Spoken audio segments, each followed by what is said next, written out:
Hello and welcome to this video in which I would like to show you exactly how I have put together my funnel for my copywriting course. And this funnel is designed to get people to opt in for a free mini course on copywriting, at the end of which they get the opportunity to buy not only my Copywriting 101 course, but there's also an upsell to my Copywriting Masterclass. Now this is what the whole funnel looks like, and I've put the numbers in it because I'm going to take you through step by step. But if you want to see the whole map, you can see how it comes together. The numbers also reflect the order in which I put this together. So you'll see that you don't necessarily start from left to right, but you need to build it organically in a logical sequence to make sure you know what's going on. So I'm going to take you in now and take you through step by step exactly how I've put this course together. So starting with number 1, this is where I set up my Copywriting 101 course on Teachable. I put in all the course content, create the course landing page, create a price for it and an offer coupon, and of course the course image. Then moving to number 2, you can see there is a checkout page. Now this checkout page is automatically generated by Teachable, but it's important that you customize it and optimize it to get the most from it. And that means putting in your guarantee, adding some testimonials and your key bullet points about the course to keep your subscriber, your potential customer interested. Now you'll also see at the bottom there's a cart abandonment email. I'm going to come back to that later. But it's important to have a cart abandonment email sequence built into your funnel so that you can try and capture sales from people who drop out before completing their purchase. Number 3 is the course thank you page, and not only does this thank people for buying, but it has its upsell to my Copywriting Masterclass on it. So it's important to take the opportunity of that real estate to include an upsell. I've included a video. There's a very clear call to action, and it makes it also very clear to my new customer that they get a great deal if they take up the offer straight away. Now let's look across to the left-hand side, and you can see that number 4 brings us to the Copywriting 101 sales page, and there are lots of arrows coming into that. You'll see where they come from in due course. The point about this is that I'm making it as interesting as possible, including video. I've got testimonials, but I want it to be a clean, inviting sales page that make people really want to get the benefits of my complete course, not just the free mini series, and to pay me a little bit of money for the privilege. Once I've created that page, I then turn my attention to the thank you page for people who opt in. And what I'm doing here is I copy the sales page, turn it into a thank you page, and basically that becomes my upsell page when people opt in. So I'm already straight away giving people the opportunity to buy the Copywriting 101 course immediately when they opt in to the sequence. Moving then to the next part of the funnel, and I want to bring you down to number 6, which is now the opt-in for the free video course. And this is simple, clean, hopefully engaging. I will be testing variants of it. Always keep testing. And in fact, I've got an old opt-in page, which is number 7, which is a completely different style of layout. And I will be driving traffic to that to see how that converts as well. Number 8 is the start of the automations in Active Campaign. Now, the first thing I want to do is to see if somebody is already on my Copywriting 101 course, because they then get dropped out of the sequence, because I don't want to be trying to sell them the same stuff twice. So they may already have seen all this, and I don't want to show it to them a second time. Moving to point number 9, this is the first email in the automation sequences in Active Campaign. And it basically delivers them the promise. It delivers them the link to the first video in the mini course. It's very clearly laid out. There's lots of easy places for them to click to get through to the video.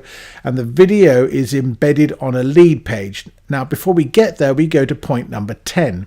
Because if that email at number 9 is not opened within 2 hours, then they get sent a second email reminding them that they might have missed the video that they were expecting, and they can get it by clicking on the links in number 10, which takes them to the lead page at number 11. And I've set it up as a lead page because I want to be able to manage and monitor the conversions. Now, from there, the automations are pretty standard, but at number 12, I'm checking to see whether or not they have bought the Copywriting 101 course. And if they had, they get dropped out the sequence. And if they haven't, the automations continue.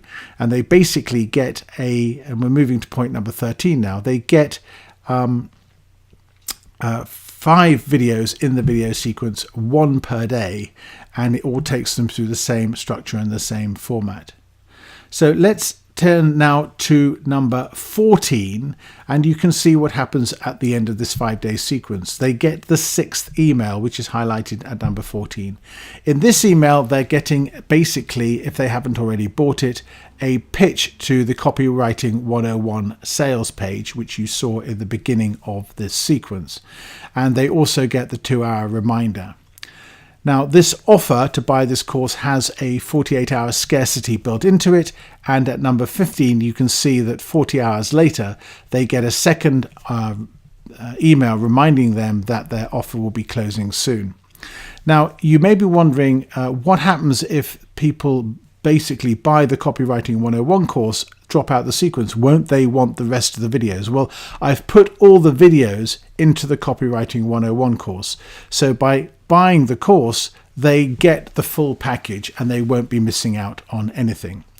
And then number 16, you'll see, and I've already referred to it, the cart abandonment email sequence, which I'm going to be building out. This will be a 7 to 10 day sequence of cart abandonment emails to try to draw people back into their carts and to complete their purchases. Moving on then, and we look now at the final set of functionalizations in this funnel. And I want to take you to number 17. And basic number 17 is a pretty link, which basically enables me to see, in this case with the YouTube videos, what traffic is being driven from YouTube into the opt-in. And I use pretty links as part of my measuring and optimization within the funnel to make sure I can see exactly what's happening. At number 18, you can see that I've taken a number of YouTube videos from my YouTube library, and I'm using these to drive traffic to the opt-in page. And I will be sending more traffic to the YouTube videos from places like Twitter in order to up the traffic there and hopefully get more people entering the funnel. At number 19, you can see a core piece of blog post content, which is all about copywriting. It has a video embedded in it from YouTube. It's got 3 calls to action, which all lead to the opt-in page. It includes images of the mini video course in it. And basically, the whole idea is to have a piece of really engaging content and then get people who want to move further forward with their copywriting to enter the opt-in sequence and join into the funnel. I'll also be driving traffic to this core content from different traffic sources, again trying to mix it up so that people get sucked into the funnel in different ways depending on the level of interest they have in copywriting and how much effort I have to try and how much effort I have to make to get them into the funnel sequence in the first place. Number 20 is something which I've put onto my blog. I've got a top bar which appears and also an exit intent pop-up, both of which invite people to get the free mini copywriting course and takes them to the opt-in. So any traffic that comes to my website will see this, and hopefully that will drive more opt-ins. Number 21 is my Twitter traffic source, where I'm using automation campaigns from Hootsuite in order to drive traffic into the opt-in, but also I'll be driving traffic from there to other places. Now, I've got several Twitter accounts. I'm starting off with one. You can't send repeated campaigns to Twitter anymore, so these will have to be tweaked up each time. And I'll be sending a mix of messages, again, both to opt-ins, to the blog, to YouTube, to get people driving traffic driving from Twitter and get them into the funnel from different entry points. Number 22 is my Facebook pages and groups, where again I'm posting content, and I'll be posting links both to the core blog content and also to the opt-in page to try to drive traffic from Facebook. And 22 and 23 are basically, they're not shown on here, but they were shown on the top page, and it's all about other traffic sources. And the final point is that when I've got this funnel up and running and working the way I want it to, then I can turn to things like Facebook ads to drive more traffic, to put them into the funnel at the most effective points to then get people coming through the funnel and buying the courses ultimately. So that is how the funnel works. That's how it's laid out. And I hope you'll get some idea of how you can use Funnelytics to put a funnel together, and how you can, if you've got a mini video course series that you want to use as an opt-in in order to sell some more course content, how you can use that and how you can construct a funnel to affect that result. And if you like Funnelytics, then take a look at jdcolley.com/Funnelytics, which is my affiliate link to Funnelytics, although the basic entry is free. So go and grab your free account for Funnelytics and see what you can do to it to create your sales funnels to sell your courses.